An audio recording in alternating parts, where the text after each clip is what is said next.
नमस्कार मेरे प्यारे बच्चों, आप सभी का मेरे इस YouTube चैनल में स्वागत है। आज मैं आप सबके लिए एक नया चैप्टर लेके आया हूं जो क्लास 12th के फिजिक्स से रिलेटेड है। इस चैप्टर का नाम सभी लोग सुने भी होंगे, मैं आपको पहले से बता दे रहा हूं बिना किसी इंतजार के। ये जो चैप्टर आपके पास है, इस चैप्टर का नाम है करंट इलेक्ट्रिसिटी। आप सब लोग बात थोड़ा समझने की कोशिश करिएगा। ये जो चैप्टर आपका करंट इलेक्ट्रिसिटी है, ये चैप्टर बहुत ही ज़्यादा इंपॉर्टेंट है। इसके बहुत सारे क्वेश्चंस आपके बोर्ड एग्जामिनेशन में आते हैं या कॉम्पिटिटिव एग्जामिनेशन में आते हैं। मैं आपको बता दूं, ये चैप्टर आपका इसलिए बहुत ज़्यादा इंपॉर्टेंट है क्योंकि इसका थ्योरी और न्यूमेरिकल दोनों ही पेपर में आता है। और इतना ही नहीं, अगर आप प्रैक्टिकल करने जाएंगे तो इस चैप्टर में आप 4 या 5 प्रैक्टिकल्स ऐसे पाएंगे कि हमें फिजिक्स में करना है।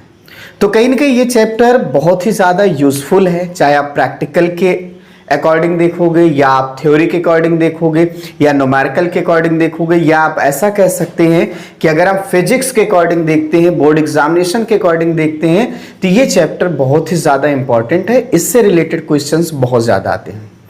अच्छा, मैं एक बात और आपको बता दे रहा हूँ कि अगर आप इस चैप्टर को अच्छे से पढ़ना चाहते हैं तो आपके लिए सबसे ज़्यादा इंपॉर्टेंट ये है कि आप थ्योरी को क्लियर करिए, क्योंकि जब आपका थ्योरी का कॉन्सेप्ट क्लियर हो जाएगा तो आप बड़े आसानी से प्रैक्टिकल कर सकते हैं। प्रैक्टिकल आपको 100% समझा देगा कि ऐसा होता है।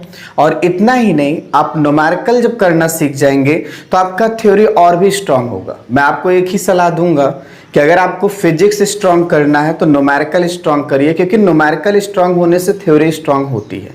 थ्योरी तो आनी चाहिए। तो स्टार्टिंग टाइम पे आपको मैं कुछ थ्योरी से रिलेटेड कुछ बातों को मैं बता रहा हूँ, थोड़ा सा आप इसको अच्छे से समझिएगा।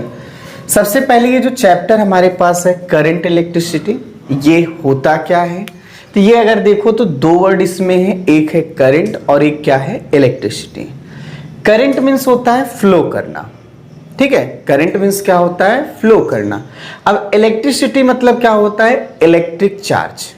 यानी कुल मिला के अगर आप देखेंगे तो बोल सकते हैं फिजिक्स की मैं एक ऐसी ब्रांच को पढ़ने चल रहा हूं जिसमें चार्ज क्या करेगा, फ्लो करेगा। आपको याद होगा इसके पहले का जो चैप्टर है इसका नाम था इलेक्ट्रोस्टैटिक्स। स्टैटिक्स मतलब क्या होता है, रेस्ट करना। मतलब आपने वहां पे पढ़ा था कि जब चार्ज क्या हो, रेस्ट कंडीशन में हो।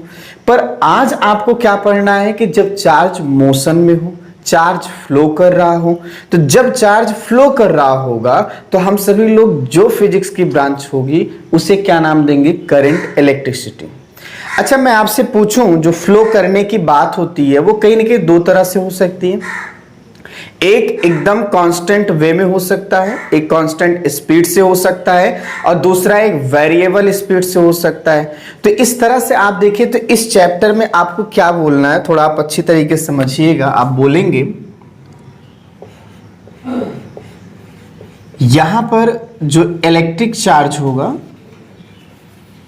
वो आपका क्या करेगा, फ्लो करेगा। तो लिख भी सकते हैं flow of electric charge with constant velocity. इस बात को आप याद रखेंगे, विथ कांस्टेंट वेलोसिटी। इस पूरे चैप्टर में जब भी आप देखेंगे चार्ज फ्लो कर रहा है तो मन में ये बात जरूर से जरूर आ जाए कि वो चार्ज एक कांस्टेंट वेलोसिटी से क्या कर रहा है, फ्लो कर रहा है। ये डाउट आपका एकदम से क्लियर हो जाना चाहिए, ठीक है। अच्छा, अब मैं इस चैप्टर की बहुत ही कुछ बेसिक टर्म को बताने चल रहा हूं, उसे आप अच्छी तरीके से समझिएगा। जैसे अगर आपको याद हो, मैं इस चैप्टर में आप चल रहा हूं पढ़ाने आपको।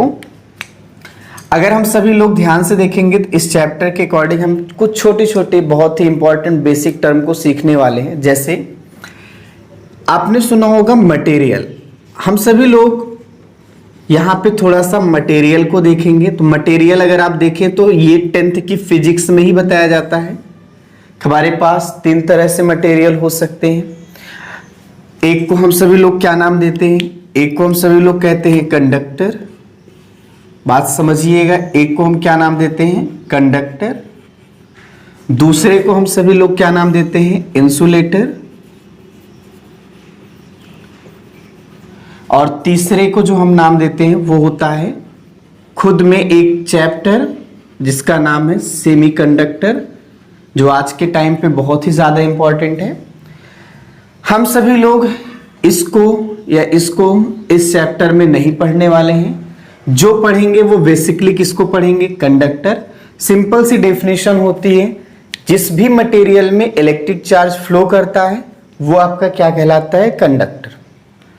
अब वो चाहे सॉलिड होगा, चाहे लिक्विड होगा, चाहे गैस होगा। याद रखिएगा, ऐसा कोई भी मटेरियल जिसमें इलेक्ट्रिसिटी का फ्लो होता है, चार्ज फ्लो करता है, करंट फ्लो कर सकता है, हम उसे क्या नाम देते हैं? कंडक्टर। बात समझ में? अब ये जो कंडक्टर होगा ये सॉलिड भी हो सकता है, लिक्विड भी हो सकता है, गैस भी हो सकता है, कई चीजें हो सकती हैं।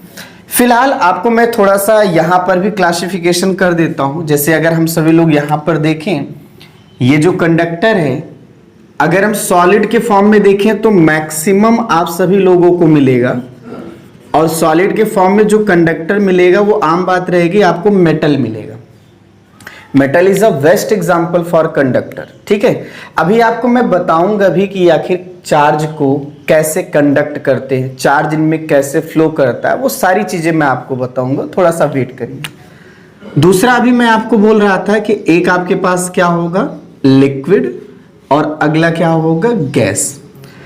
आपको मैं एक बात बता दूं, लिक्विड और गैस में जो है ये जो आपके टाइप कंडक्टर होते हैं, तो कहीं ना कहीं एक छोटी सी लाइन कहीं ना कहीं आप फिजिक्स में देखेंगे लिखी रहती है कि नॉर्मली गैस जो है कंडक्टर होता ही नहीं है, पर लेकिन हम बना सकते हैं। ऐसा नहीं है कि हम उसको कंडक्टर जैसा यूज नहीं कर सकते, कर सकते हैं, कुछ काम करना पड़ेगा। तो ये मैं आपको थोड़ा सा बता दिया कि भाई कंडक्टर मीन्स क्या है? जिसमें चार्ज फ्लो करे।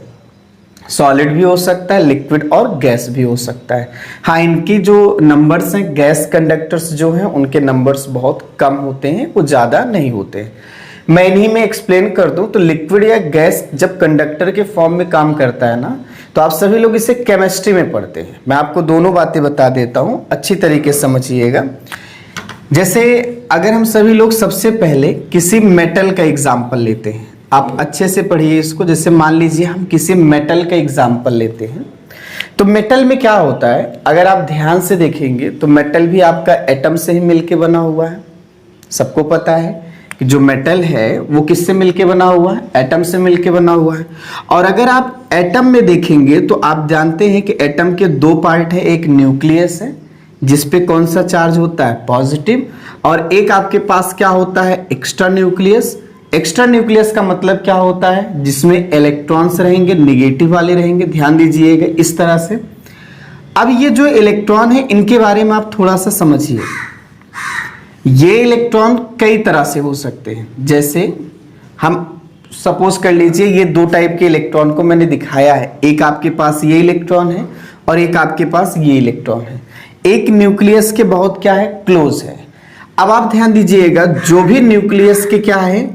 बहुत क्लोज है, तो जो भी क्लोज इलेक्ट्रॉन रहेगा तो उस पे क्या होगा? न्यूक्लियर अट्रैक्शन फोर्स बहुत ज्यादा होगा।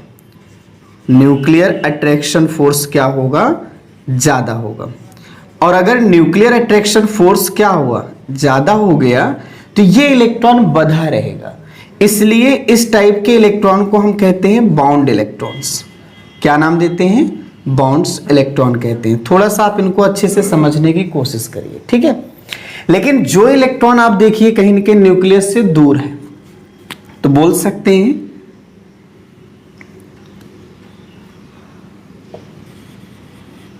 Electrons which are away from nucleus, जो न्यूक्लियस से क्या है?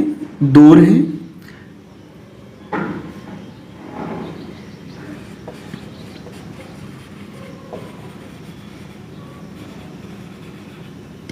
ठीक है, तो ये इलेक्ट्रॉन्स क्या होंगे? इन इलेक्ट्रॉन्स को न्यूक्लियस अट्रैक्ट करेगा, पर उतनी दमदारी के साथ अट्रैक्ट नहीं करेगा जितना कि पास वाले को कर रहा है। इसका मतलब क्या है कि यहां का जो न्यूक्लियर अट्रैक्शन फोर्स होगा वो करीब वालों के रिस्पेक्ट में तो कम होगा, तो हम यहां लिख भी दे रहे हैं कि लेस होगा। अच्छा, इसका बड़ा फायदा मिल जाता है कि जब न्यूक्लियर अट्रैक्शन फोर्स कम होगा, इसका मतलब न्यूक्लियस इसको खींचा हुआ नहीं है ज्यादा, तो अगर मैं चाहूं तो इस इलेक्ट्रॉन को क्या कर सकता हूं, निकाल सकता हूं। तो मैं आपको बता दूं, ये जो आपके पास इलेक्ट्रॉन है जो कम अट्रैक्टिव है, न्यूक्लियस ने उसको कम अट्रैक्ट किया है, इस टाइप के इलेक्ट्रॉन्स को अगर मैं चाहूं तो निकाल सकता हूं, इसको फ्री कर सकता हूं। अब फ्री करने के लिए ऐसा भी नहीं है कि अपने आप ही फ्री हो जाएगा, नहीं। जैसे किसी भी चीज को कहीं से भी निकालना है तो हमें एनर्जी देना पड़ेगा, ये स्वाभाविक सी बात है। बिल्कुल वैसे ही समझिएगा, इन इलेक्ट्रॉन्स को अगर निकालना है तो मुझे क्या करना पड़ेगा, एनर्जी देना पड़ेगा।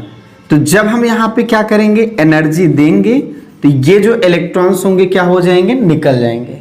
अब ये जो इलेक्ट्रॉन्स निकल जाएंगे, इन इलेक्ट्रॉन्स को हम सभी लोग क्या नाम देते हैं, फ्री इलेक्ट्रॉन कहते हैं। क्या नाम देते हैं, फ्री इलेक्ट्रॉन। तो बोल सकते हैं एटम के अंदर कितने टाइप के इलेक्ट्रॉन हो गए, दो, एक बाउंड्स इलेक्ट्रॉन और एक फ्री इलेक्ट्रॉन। बाउंड्स इलेक्ट्रॉन मतलब जिसपे न्यूक्लियस ने पकड़ मजबूती से बनाया है, और फ्री इलेक्ट्रॉन का मतलब है जिसपे कम पकड़ थी, हमने बाहर से थोड़ा सा ही एनर्जी दिया, वो इलेक्ट्रॉन्स क्या हो गए, निकल गए। अच्छा, ये एनर्जी किस टाइप की हो सकती है, मैं उसको ही बता दूं। ये एनर्जी कई टाइप की हो सकती है। अगर आप चाहें तो हीट भी दे सकते हैं, अगर आप चाहें तो लाइट भी दे सकते हैं, ठीक है। मतलब ये एनर्जी किसी भी टाइप की हो सकती है, हीट हुआ, लाइट हुआ, या कोलिजन एनर्जी, कुछ भी टाइप का आप यहां पर एनर्जी दे सकते हैं। एक्स वाई जेड कुछ भी एनर्जी आप दीजिए, पर उसको एनर्जी से मतलब है, क्योंकि एनर्जी पाके ही इलेक्ट्रॉन्स क्या हो जाएगा, निकल जाएगा। तो हम इसे क्या कहते हैं, फ्री इलेक्ट्रॉन कहते हैं। मैं आपको समझा रहा हूं कि मेटल एक कंडक्टर का काम करता है, वो कैसे का चार्ज को कैरी करता है, उसमें चार्ज कैसे फ्लो करता है, वो सारा कॉन्सेप्ट मैं आपको बता रहा हूं। थोड़ा देखिएगा, मैंने आपको स्टार्टिंग में बोल दिया कि metal is made by some smallest particle which are known as atom. मैंने एक एटम के बारे में डिस्कस किया। अब मैं आपको थोड़ा सा और बता दूं। जैसे मान लीजिए ये आपके पास एक मैंने मेटल का कंडक्टर लिया, तो उसमें क्या होगा, बहुत सारे एटम रहेंगे, बहुत सारे एटम रहेंगे। कुछ इस तरह से अगर हम उनको दिखा देते हैं तो ये आपके पास जनरली देखेंगे बहुत सारे क्या रहेंगे, एटम्स रहेंगे। मैंने इनको स्फेरिकल शेप में शो किया है। इनके पार्टिकल्स को आप थोड़ा अच्छी तरीके से समझिएगा। आप यहाँ पे दो बातों को थोड़ा ध्यान में रखेंगे। पहली बात ये कि अगर देखिए पार्टिकल का अरेंजमेंट चाहे जितना भी आप क्लोज क्यों ना कर लो, इनके बीच में थोड़ी बहुत जगह तो छूट जाएगी, ठीक है। ये कुछ ना कुछ जगह क्या होगी, छूटेगी। अब आप ये सोचिए, हर एक एटम के साथ यही हो रहा है। एक बॉन्ड्स इलेक्ट्रॉन है और एक क्या है, फ्री इलेक्ट्रॉन है। बॉन्ड्स इलेक्ट्रॉन तो एटम के ही पास है, लेकिन फ्री इलेक्ट्रॉन निकल चुका है। अब वो जो फ्री इलेक्ट्रॉन निकल चुका है वो कहाँ रहेगा, मैं उसको बता दूं। ये जो जगह बीच बीच में खाली आपको दिखाई दे रही है ना, ये फ्री इलेक्ट्रॉन्स बिल्कुल इसी में रहेंगे।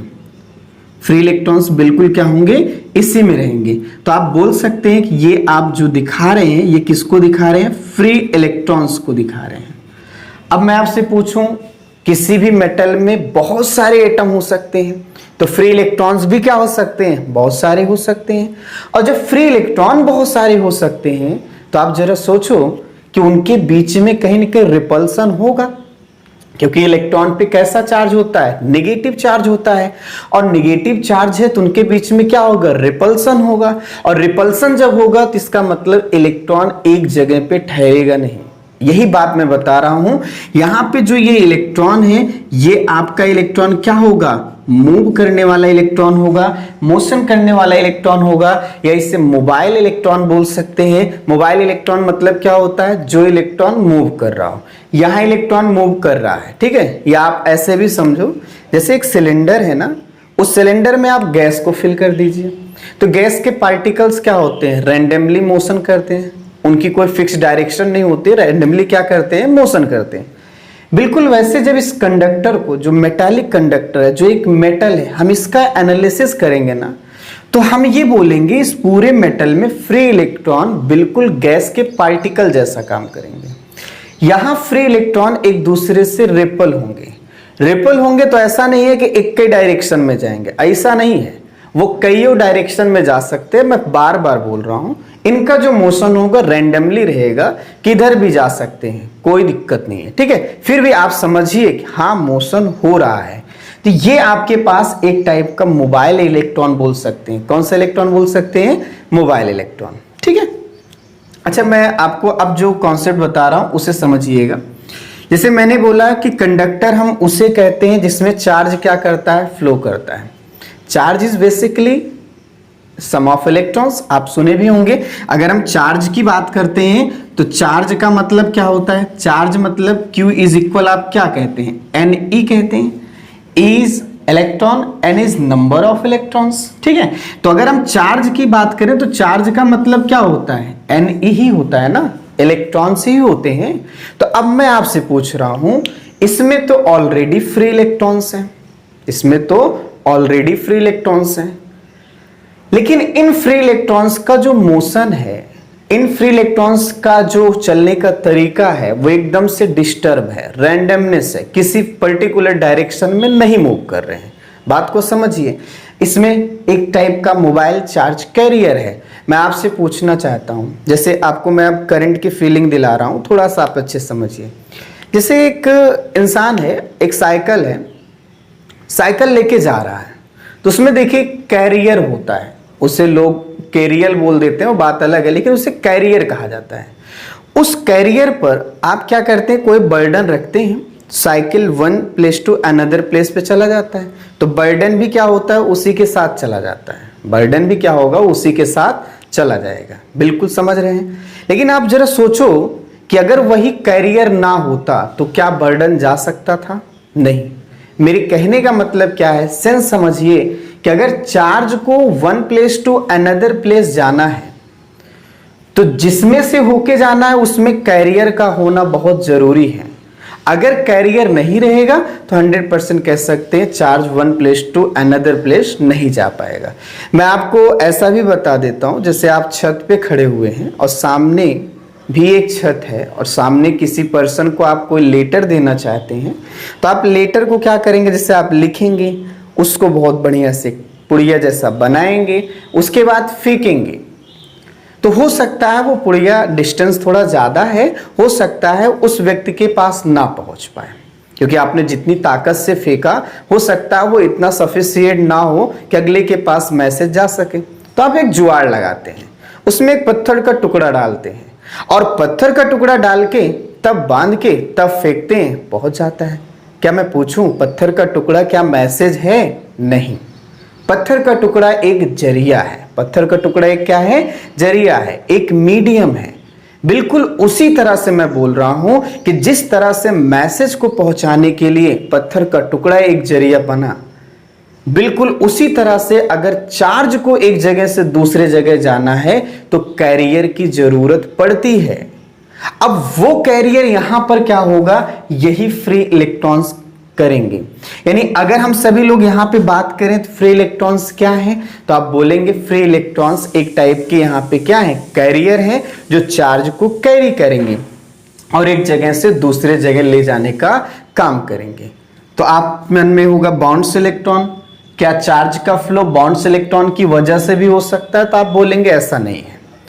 चार्ज का जो फ्लो होगा वो केवल फ्री इलेक्ट्रॉन्स की वजह से होगा, वो भी किसमें? मेटल में। मेटल की मैक्सिमम आप देखते हैं फिजिकल स्टेट क्या होती है? सॉलिड। वही मरकरी को आप छोड़ दीजिए। तो आप बोल सकते हैं ना कि जो सॉलिड होता है हमारे पास कंडक्टर, उस कंडक्टर में जो भी चार्ज का फ्लो होना होगा वो किसकी वजह से होता है? Due to free electrons. अब फ्री इलेक्ट्रॉन मतलब क्या होता है? Negative charge carrier. आप ऐसा बोल सकते हैं, निगेटिव चार्ज कैरियर। तो मेरे कहने का मतलब क्या है? दुनिया में कोई भी चीज फ्लो करेगा ना तो चार्ज कैरियर का होना बहुत जरूरी है। और मैं बार बार इसके पिछले वीडियो में ही बताया था कि दुनिया में कोई भी चीज फ्लो करना है तो डिफरेंस का होना बहुत जरूरी है। अब डिफरेंस का होना बहुत जरूरी मतलब क्या है? मैं उसको ही बता दूं। जैसे आप घरों में देखते हैं, करंट का अगर फ्लो कराना है, कंटिन्यू फ्लो कराना, किसी वायर में करंट का फ्लो कराना है, तो आप सभी लोग सप्लाई जो देते हैं, जैसे बैटरी आप देते हैं, तो बैटरी कुछ करता नहीं है, बैटरी उनके बीच में डिफरेंस क्रिएट कर देता है। वो भी डिफरेंस पोटेंशियल डिफरेंस का होता है, मैं इसके पहले वाले वीडियो में ऑलरेडी बता चुका हूं। मैं आज वहां डिस्कस नहीं कर रहा हूं, फालतू के टाइम वेस्ट ना हो। मैंने वहां पे बोला था बस इतना याद रखना कि करंट का फ्लो अगर कहीं हो रहा है तो पोटेंशियल डिफरेंस है, यानी पोटेंशियल डिफरेंस ही वो कारण होता है जिसकी वजह से करंट का फ्लो होता है। मतलब मेरे कहने का, जैसे एक वायर है, अगर इस वायर में करंट फ्लो कर रहा है, आपने जैसे इस वायर को बैटरी से जोड़ दिया और इसमें करंट फ्लो कर रहा है, तो आप समझिए कि यहां इस पॉइंट और इस पॉइंट में पोटेंशियल क्या है, डिफरेंस है। करंट का फ्लो होना तभी बंद हो जाएगा जब ये डिफरेंस खत्म हो जाएगा। डिफरेंस जब तक है तभी तक करंट का फ्लो करेगा। इसका मतलब बैटरी हो या सेल हो, ये क्या कर रहा है, ये पोटेंशियल डिफरेंस क्रिएट कर रहा है। अब कैसे कर रहा होगा, तो आप सेल या बैटरी का फिनोमेना सुने होंगे कि बैटरी या सेल के अंदर केमिकल्स होते हैं, केमिकल रिएक्शन होता होगा, इस रिएक्शन की वजह से यहाँ पोटेंशियल डिफरेंस क्रिएट होता होगा और इसकी वजह से करंट फ्लो कर रही होगी। बहुत सारी कहानियां हैं, फिलहाल उन सबको थोड़ा सा मैंने संक्षेप में आपको बता दिया, एकदम शॉर्टकट में बता दिया, पर ये कंडक्टर को आपको समझ में आ चुका होगा कि कंडक्टर कैसे काम करता है। इसका मतलब क्या है, इसका मतलब ये है कि अगर हम सभी लोग यहां पर देखें तो यही फ्री इलेक्ट्रॉन्स ही क्या होते हैं, एक जिम्मेदार होते हैं चार्ज को एक जगह से दूसरे जगह ले जाने के लिए। अच्छा, मैं आपको थोड़ा सा एक आइडिया दे रहा हूं, थोड़ा सा आप इसको अच्छे से समझिएगा, आपको अच्छे से समझ में भी आएगा। मैं आपको बता दूं, जैसे ये आपके पास एक मैंने मेटल लिया है, अगर इस मेटल में हम नॉर्मली पहले देखते हैं जब इसमें कोई सप्लाई या किसी बैटरी से या सेल से इसको नहीं जोड़ा जाता, तो ये जो आपके पास मटेरियल है जब इसको किसी से नहीं जोड़ा जाएगा तब आप देखिए तो क्या होगा, ये फ्री इलेक्ट्रॉन जिधर मर्जी उधर अपने मन के हो गए हैं, किसी भी साइड जा सकते हैं, रैंडमली मूव कर सकते हैं। यहां पर आप ध्यान, लेकिन हाँ इतना है कि मूव करेंगे जरूर, एक जगह रुकेंगे नहीं, क्योंकि एक जगह रुकने के लिए कोई दूसरा देख नहीं सकता उनको। इसे होता है ना कि आज के टाइम पे क्या है, अगले आदमी को स्टेबिलिटी मिल जाए, ये अगले को पसंद नहीं है। वही चीज यहाँ पे है कि इस इलेक्ट्रॉन को यहीं पे रहना पड़े, ये बगल या पड़ोसी जो इलेक्ट्रॉन से उनको पसंद नहीं है, वो तो वहां से हटा देंगे। ठीक है, तो आप बोल सकते हैं कि इलेक्ट्रॉन एक जगह पे ठहरेगा नहीं, रिपल्सन की वजह से टहलता रहेगा, बेशक चाहे उसको चक्कर ही क्यों ना लगाना पड़े, रैंडमली मोशन ही क्यों ना करना पड़े। लेकिन अगर हम आप इनको ऐसे देखते हैं जब इनके पास सप्लाई या बैटरीज नहीं जोड़ा जाता तो, लेकिन अगर आप सभी लोग इनको क्या करते हैं, बैटरी से मान लीजिए जोड़ देते हैं, तो बैटरी से जोड़ने का मतलब क्या होता है कि आप कहीं ना कहीं प्लस या माइनस से जोड़ दे रहे हैं। ये जान लीजिए बैटरी का प्लस टर्मिनल है और ये बैटरी का कौन सा है, माइनस टर्मिनल है। अच्छा, इसका मतलब क्या होता है, इसका मतलब ये है कि आप बोल सकते हैं कि ये प्लस प्लस पूरा का पूरा कुल मिला के ऐसा आप बनाइए, माइनस माइनस माइनस, यहां पर आप ध्यान दीजिएगा। ये पूरी चीजें आप समझिए, सीखने वाली बात है, शर्म वाली बात नहीं है, बड़े आराम से आपको समझ में आएगा। जैसे ये चार्जेस हैं, आपने क्या किया है, इनमें सप्लाई से कनेक्ट कर दिया, बैटरी से कनेक्ट कर दिया, तो इससे क्या हुआ, इससे एक आप सभी लोग कहीं ना कहीं बोल सकते हैं इस पूरे कंडक्टर में आपने एक इलेक्ट्रिक फील्ड लगा दिया। अब इस इलेक्ट्रिक फील्ड की वजह से क्या होगा, इस इलेक्ट्रिक फील्ड की वजह से ये होगा, ये जो आपके पास निगेटिव चार्ज जो फ्री है, थोड़ा सा आप इनको देखिए, मैं सर्कल बना दे रहा हूं, ये फ्री है, इन पर फोर्स लगेगा। फोर्स कैसा लगे, चार्ज ये प्लस वाला इनको खींचेगा और माइनस वाला रिपल करेगा। तो अब आप बताइए, प्लस वाला अट्रैक्ट करेगा, तो इस वजह से ये फ्री इलेक्ट्रॉन क्या होगा, इधर आएंगे, इनके मूव करने की डायरेक्शन ये होगी। कुल मिला के आप देखिए, ठीक है, और ये निगेटिव वाला रिपल करेगा।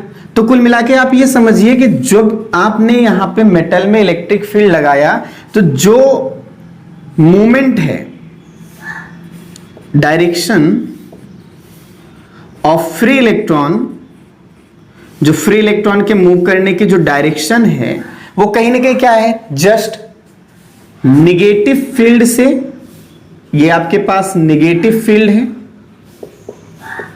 और ये आपके पास कैसा है, पॉजिटिव फील्ड है। तो फ्री इलेक्ट्रॉन आपका कहां चल रहा है, निगेटिव फील्ड से पॉजिटिव की तरफ चल रहा है। और ये अगर आप देखें तो रूल बना हुआ है, एक प्रथा चल रही है कि इलेक्ट्रॉन्स के मूवमेंट के अपोजिट डायरेक्शन में करंट को माना जाता है। अब क्यों माना जाता है मैं उसका भी कॉन्सेप्ट बता रहा हूं। ये जैसे आपके पास पॉजिटिव है तो पॉजिटिव वाले को हम कहते हैं हाई पोटेंशियल कहा जाता है। क्या बोला जाता है? हाई पोटेंशियल बोला जाता है। और निगेटिव वाले को बोला जाता है लो पोटेंशियल। इसका मतलब पोटेंशियल में क्या हो गया? डिफरेंट हो गया। और जब पोटेंशियल में डिफरेंट होगा तो 100% क्या होगा? फ्लो होना चालू होगा, तभी फ्लो होता है। और हमें पता है, ये नेचर हमें सिखाता है कि दुनिया में कोई भी फ्लो अगर अपने आप होगा तो हाई से क्या होगा? लो होगा। या पोटेंशियल डिफरेंस है तो किस चीज का फ्लो होगा? चार्ज का। और चार्ज का जो फ्लो होगा वो हाई पोटेंशियल से क्या होगा? Low potential. हाई पोटेंशियल से लो पोटेंशियल का मतलब क्या है कि चार्ज आपका इस तरह फ्लो करेगा। और जब चार्ज इस तरह से फ्लो करेगा तो इलेक्ट्रॉन क्या हो रहे हैं? अपोजिट है ना। ये कोई रूल नहीं है, वो तो वैसे समझने वाली बात है, बाद में लिख दी जा रही है कि इलेक्ट्रॉन्स के मूवमेंट के अपोजिट डायरेक्शन में चार्ज क्या करता है? फ्लो करता है। करंट क्या करती है? फ्लो करती है। तो आप बात समझिए, इलेक्ट्रॉन के जस्ट अपोजिट डायरेक्शन में करंट क्या हो रहा है? फ्लो कर रहा है। ये नेचर का रूल है। मैं आपको फिर से समझा रहा हूं। पॉजिटिव फील्ड का मतलब high potential area, negative field का मतलब लो पोटेंशियल एरिया। पॉजिटिव मतलब वैसे यार ज्यादा, निगेटिव मतलब कम, वैसे समझ जाओ। और फ्लो कभी भी होगा, डिफरेंस होना चाहिए। यहां देखो हाई और लो का मैटर है तो डिफरेंस है, तो यहां चार्ज फ्लो करेगा। नेचर हमें सिखाता है हाई से लो फ्लो होना, ना कि लो से हाई फ्लो होना। तो नेचर के अकॉर्डिंग देखो तो हमेशा फ्लो हाई से क्या होगा? लो होगा। जब हाई से लो होगा तो आप बोलेंगे इलेक्ट्रॉन तो लो से हाई चल रहा है। भाई इलेक्ट्रॉन आप देखो लो से क्या चल रहा है? हाई चल रहा है। लेकिन नेचर क्या सिखाता है? हाई से लो फ्लो होना। तो हम कहेंगे चार्ज हमेशा या करंट हमेशा हाई पोटेंशियल से लो पोटेंशियल जाता है, मतलब पॉजिटिव फील्ड से नेगेटिव फील्ड जाता है। हाँ, इलेक्ट्रॉन जस्ट उसके अपोजिट जाता है। हाँ, ये प्रथा बेशक बन चुकी है, लिख दी गई है कि इलेक्ट्रॉन के फ्लो होने के जस्ट अपोजिट डायरेक्शन में करंट की डायरेक्शन होती है। तो आप समझिए, कोई बात नहीं है। अच्छा, आपको यहाँ पे थोड़ा समझ में आया, ये वही फ्री इलेक्ट्रॉन थे, ये वही फ्री इलेक्ट्रॉन थे जब इन पे फील्ड नहीं लगाया गया तो अपने मन के हो गए थे। लेकिन जब इनमें इलेक्ट्रिक फील्ड सप्लाई कर दी गई है तब एकदम सरेंडर में हो गए हैं, एकदम सरेंडर हो गए हैं। वो एक ही डायरेक्शन में चल रहे हैं, एक डिसिप्लिन में आ चुके हैं, अनुशासित हो चुके हैं, एक अच्छी डायरेक्शन में चल रहे हैं, पर्टिकुलर डायरेक्शन में चल रहे हैं। आप इसके आगे की कहानी और सारी चीजें हैं, पर कुछ क्वेश्चंस मैं आपको पहले से बता रहा हूं। जैसे अगर आपसे कोई पूछता है कि metal is a conductor for electricity but how we can explain, तो आप बोलेंगे metal is a good conductor for electricity because in metal there are a lot of free electrons are present and free electrons is like a carrier. Free electrons is like a carrier because they have high moment. इनके पास बहुत ज्यादा movement है, बहुत अच्छा career का काम करते हैं। तो हम बोल सकते हैं इसीलिए मेटल एक कंडक्टर का काम करता है। मेरी बात आपको समझ में आई? तो ये आपके पास मैंने एक सॉलिड का एग्जांपल लिया था। रही बात लिक्विड या गैस का, तो मैंने आपको पहले ही बोल दिया कि आप केमिस्ट्री में पढ़ेंगे। फिलहाल मैं आपको थोड़ा सा समझा दूं, मेरी कुछ वीडियोस हैं जिसमें आप इलेक्ट्रोकेमिस्ट्री में जाइए, वहां पर भी मैंने समझाया हुआ है, ऐसी बात नहीं है, आप अच्छी तरीके से कह सकते हैं। अच्छा, एक कमाल की बात मैं बता दूं, मेटल में करंट का फ्लो होता है फ्री इलेक्ट्रॉन की वजह से, इसीलिए इन्हें इलेक्ट्रॉनिक कंडक्टर भी बोलते हैं। यह भी बात याद रखिएगा, इसीलिए इन्हें इलेक्ट्रॉनिक कंडक्टर भी बोला जाता है। अब जैसे लिक्विड या गैस की अगर हम बात करते हैं तो इसके लिए मैंने बोला केमिस्ट्री में जाइए, केमिस्ट्री में इलेक्ट्रोकेमिस्ट्री पढ़ेंगे, वहां पे लिक्विड और गैस के कॉन्सेप्ट दिया गया है कि कैसे इनमें इलेक्ट्रिसिटी फ्लो होती है। पर आप याद रखिएगा, मेटल में इलेक्ट्रिक चार्ज फ्लो होगा केवल एक कैरियर की वजह से, वो है फ्री इलेक्ट्रॉन। पर लिक्विड और गैस में अगर देखेंगे तो यहां दो कैरियर की वजह से होगा, एक का नाम रहेगा कैटायन और एक का नाम रहेगा एनायन। मतलब अगर हम देखें तो यहां बता सकते हैं कैटायन और anion both are responsible for flowing of charges in which liquid or gas. पर सॉलिड के केस में आप बोलेंगे only free electrons are responsible, only free electrons are responsible. तो मैं उम्मीद करता हूं आप सभी लोगों को ये चीज समझ में आया होगा। ये छोटा सा वीडियो आपके लिए मैंने बताया था, इंट्रोड्यूस कराया था कि हम ये जो चैप्टर पढ़ने चल रहे हैं, इस चैप्टर में क्या करना है, चार्ज के फ्लो होने की बात सीखनी है। याद रहे, जो चैप्टर में चार्ज यहाँ फ्लो कराना है आपको ना, वो एक कांस्टेंट स्पीड से फ्लो होना चाहिए। बात समझ में? या अपने मन में देखिए, कांस्टेंट वेलोसिटी मतलब क्या? एक्सीलरेशन जीरो हो, ये बात जान लीजिएगा। एक्सीलरेशन क्या हो? जीरो हो। आपको समझ में आया होगा। मैं आपको नेक्स्ट वीडियो में नेक्स्ट बात को बताऊंगा। इतना याद रखिए, अच्छे से सारी बातों को समझिए। Thank you.